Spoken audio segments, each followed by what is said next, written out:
Здравейте! Аз съм Цветина Пергелова, студентка от Пловдивския университет Паисий Хилендарски. Днес ще ви разкажа за едно от най-древните и значими селища на Балканите – Слатинското неолитно селище. Това място ни разкрива начина на живот и културата на нашите предци преди повече от 8000 години. Част 1. Локация и исторически контекст. Слатинското неолитно селище е разположено в източната част на София, южно от квартал Слатина.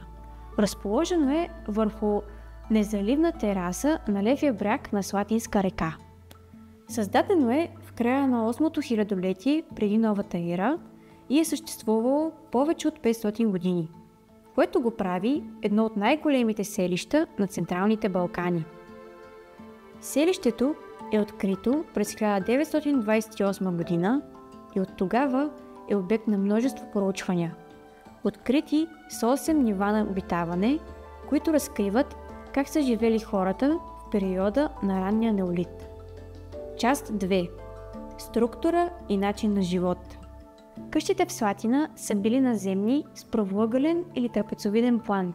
Всяка е разполагала с пещ, зърнохранилище и пространство за домакински дейности. Впечатляващо е, че дори в ранните фази се срещат двуетажни постройки. Значимо инженерно постижение за времето.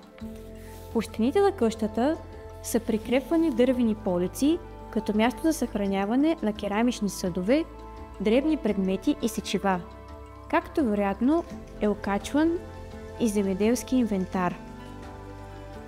Жителите на селището са земеделци и скотовъдци. Те са отглеждали лимец, пшеница, ечемик, както и бобови култури. Сред животните са преобладавали говедата, овцете и козите. Ловът и събирателството също са играли важна роля в ежедневието им. Част 3. Ритуали и погребения. Една от загадките на Слатина е, че са открити сравнително малко гробове. Погребаните са разположени между къщите или в периферията на селището. Мъртвите са погребвани в свито положение, символизиращо връщането им в утробата на майката земя.